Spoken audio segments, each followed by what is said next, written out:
आरक्षण के जनक छत्रपति साहू जी महाराज, दलित शोषित समाज के महानायक बाबा साहब डॉक्टर भीमराव अंबेडकर और रोटी कपड़ा और मकान का अधिकार दिलाने के लिए दूसरी आजादी का नारा देने वाले महानायक ऐसा डॉक्टर सोनेलाल पटेल जी के चरणों में अपनी सच्ची श्रद्धांजलि अर्पित करते हुए इस कार्यक्रम के बतौर मुख्य अतिथि हम सब के अगुआ गार्जियन और इस पूर्व में लोकसभा प्रभारी रॉबर्ट्सगंज और वर्तमान में ओबरा विधानसभा के प्रभारी बड़े भाई माननीय प्रभात पटेल जी, राष्ट्रीय महासचिव पंचायत मंच जी का हम इस ओबरा के पावन धरती पर हार्दिक अभिनंदन और स्वागत करते हैं। हमें पूरा विश्वास है आपके आने से उत्तर प्रदेश में सबसे मजबूत संगठन ओबरा विधानसभा का बनेगा। यह बात मैं आपको आश्वस्त करता हूं। केवल आपके आ जाने से बनेगा। आपके आने से हमारे तमाम साथी जो बिछड़ चुके हैं, जो नहीं किन्हीं कारणवश आ रहे हैं, आना शुरू हुए हैं, उसमें हमारे बड़े भाई क्रांतिकारी साथी जिनका अपने इस सोनभद्र जिले में एक बड़ा नाम है, व्यक्तित्व उनका बहुत बड़ा है। मैं प्रणाम करता हूं ऐसे व्यक्तित्व को, बड़े भाई श्री श्यामा चरण गिरी जी को, जिनका नाम आप जानते होंगे, अगर कोई संघर्ष भरा चेहरा है तो श्यामा चरण गिरी जी हैं। और देखिए, मैं आज आपको अपनी बातों को शुरू करने से पहले मैं एक बात बताना चाहता हूं कि यह मेरी 5 उंगली है। मैं बहुत ही प्रैक्टिकल व्यक्ति हूं और घड़ी देख लीजिए, मैं 5 मिनट से ज्यादा नहीं बोलने वाला। बस इतना मुझे कहना है कि यह मेरी 5 उंगली है। अगर मेरी कानी उंगली अगर ऐसे हो जाए, दीदी देखिए, नींद आ रहा है आपको, देखिए, अगर मेरी ये उंगली अगर टूट जाए तो देखिए इसमें ताकत कम हो गया। मेरी ये उंगली अगर कमजोर हो जाए, टूट जाए, तो इसमें ऐसे हो गया। आप सोच कर देखिए, ये उंगली हो जाए तो खाना ऐसे खाना पड़ेगा, अंगूठा हो गया तो ऐसे खाना पड़ेगा। सोच कर देखिए कि उंगली की बड़ी कीमत है। चाहे आप वहां बैठे हैं, चाहे हम यहाँ बैठे हैं, आप भी बहुत जरूरी है, हम भी बहुत जरूरी हैं। एक एक व्यक्ति बहुत जरूरी है, तभी यह संगठन बनता है।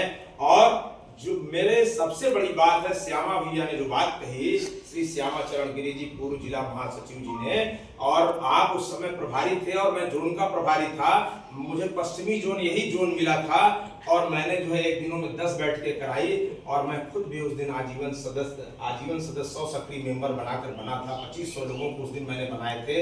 इसके पहले मैंने उत्तर प्रदेश में रिकॉर्ड बनाया है, 666 सक्रिय सदस्य बनाकर पार्टी को दिया है।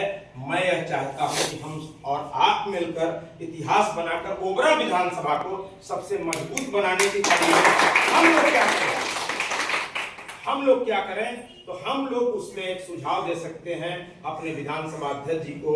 जैसा अभी सुझाव हमारे छोटे भाई जनाब मेहताब आलम जी, प्रदेश सचिव अल्पसंख्यक मंच जी का आया, सुझाव यह आया कि सबसे पहली बात कि जो लोग बनाए जा रहे हैं, जिले के पदाधिकारी हैं, वह मीटिंगों में नहीं आते। अगर ओबरा विधानसभा की बैठकों में अगर वो नहीं आ रहे हैं, तो जिला की बैठकों में भी नहीं जा रहे हैं, तो उससे तमाम लोगों का मनोबल डाउन होता है कि वो पदाधिकारी भी हैं, कार्यक्रमों में आ भी नहीं रहे हैं, तो उससे तमाम लोग प्रेरणा लेते हैं कि हम भी नहीं जाएंगे तो भी हम बने रहेंगे। तो यह प्रक्रियाओं पर हम सभी लोग ब्रेक लगाएंगे। यह चीजें गलत हैं तो गलत हैं। पार्टी एक परिवार है, गलत है, लोकतांत्रिक तरीका है, आप अपनी बात रख सकते हैं। और इधर बैठे हुए हमारे बड़े भाई, पार्टी में पूरा जीवन देने वाले, अपने जवानी से लेकर बुढ़ापा आ गया, श्री संतोष पटेल जी, जो अभी पूर्व में जिला महासचिव थे, अब वर्तमान में जिला सचिव हो गए।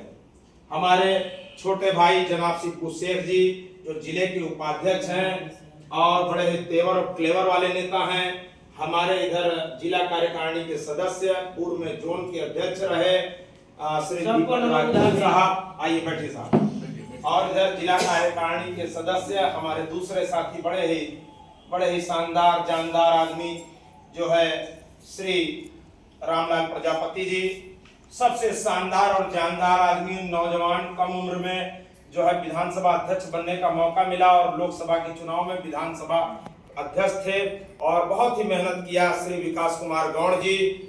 आप सभी के लिए जितने भी लोग उस समय थे, पदाधिकारी थे, नहीं थे, मेहनत किए आप सभी लोगों के लिए मैं एक बार जोरदार तालियों से स्वागत करता हूं। हमारी बहन शीला यादव जी वहां से आई हैं चलकर, रेणु कुटर पिपरी से हमारा भाई सुखंबर राव विधानसभा का उपाध्यक्ष था और आज भी है, और वहां बेलगड़ी से तमाम नौजवान युवा चलकर आए हैं, हमारे महासचिव जी चलकर आए हैं।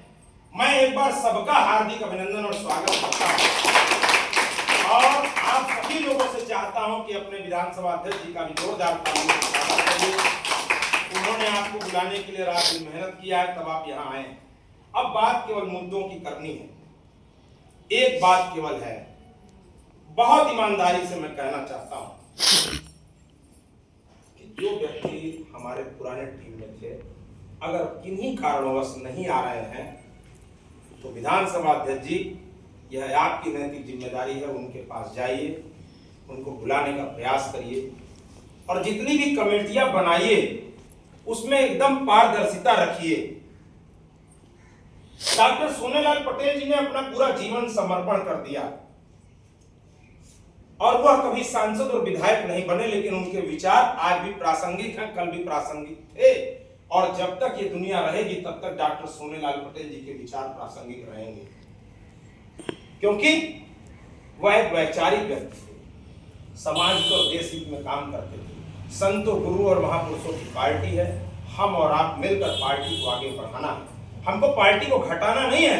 अगर मेरा कोई खास आदमी है तो हम पदाधिकारी उसको बना दिए, लेकिन क्या अगर कोई रामलाल प्रजापति है, बेलगड़ी से आता है, मेहनत करता है और मेहनत करने के बाद अगर उसे पदाधिकारी न बनाया जाए तो कहीं न कहीं हम पार्टी के हितैषी नहीं है, हम व्यक्तिगत हितैषी पर काम कर रहे हैं, व्यक्तिगत हित पर काम कर रहे हैं। इस पर हम चाहेंगे, ब्रेक लगाएंगे। कोई भी व्यक्ति हो, पार्टी से बड़ा कुछ नहीं है। हमारी नेता माननीय अनुप्रिया पटेल जी महिला होकर सड़क से लेकर संसद का संघर्ष करती हैं, रात दिन चलती हैं, और हमारे नेता माननीय आशीष भैया जी आज मिर्जापुर में हैं, कल लखनऊ में हैं, कल फैजाबाद में हैं। आप सोचकर देखिए, आप कल्पना करके देखिए, हम लोग थकने लगते हैं, हमारे नेता थक नहीं रहे हैं, चलते चल रहे हैं। आप सभी नौजवानों की ऊर्जा उनको मिल रही है, ताकत मिल रही है, इसलिए हम सभी लोग एक दूसरे की ताकत बन सके, बस इतना ही कहना है अपने मुख्यमंत्री जी से, और पूरा समय अपने मुख्यमंत्री जी को देना है कि हम और आप सब एक बराबर हैं। किसी को जिम्मेदारी मिली है, किसी को नहीं मिली है, आपको विश्वास दिलाता हूं कि आपको भी जिम्मेदारी मिलेगी। एक एक व्यक्ति यहाँ पर महत्वपूर्ण है, कोई व्यक्ति यहाँ पर न छोटा है न कोई बड़ा है, सभी लोग बराबर हैं। बाबा साहब ने पहले ही संविधान में एक वोट देने का अधिकार देकर राजा को भी और रानी को भी, जो हुआ करते थे अब नहीं हुआ करते हैं, उनको भी एक वोट देने का अधिकार दिया। अगर कोई बहुत बड़ा आदमी है, अरबपति है, तो उसको भी एक वोट देने का अधिकार है, और जो कमजोर आदमी है उसको भी एक वोट देने का अधिकार है। मुख्यमंत्री जी को भी एक वोट देने का अधिकार है, मुझे भी एक वोट देने का अधिकार है। वहां सामने बैठा हुआ लाल गमछा वाले भाई का भी जो है एक ही वोट देने का अधिकार है। एक वोट ही देने का अधिकार, दो वोट किसी का नहीं है, सब लोग बराबर हैं। बहुत बहुत धन्यवाद। बस इतना ही कहना है कि हम और आप मिलकर संगठन को मजबूत बनाएं। कोई मेरा भाई अगर नाराज है, घर में नाराज है, तो क्या उसको भगा देते हैं?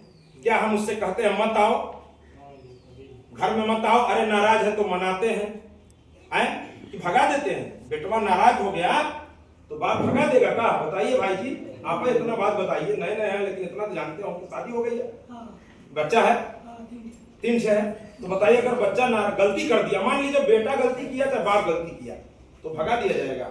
उसको बुलाया जाएगा, समझाया जाएगा, उसको रास्ते पर लाने की जिम्मेदारी विधानसभा अध्यक्ष की है। और इसके बाद विधानसभा अध्यक्ष अगर कहते हैं तो हम लोग जिम्मेदारी निभाएंगे।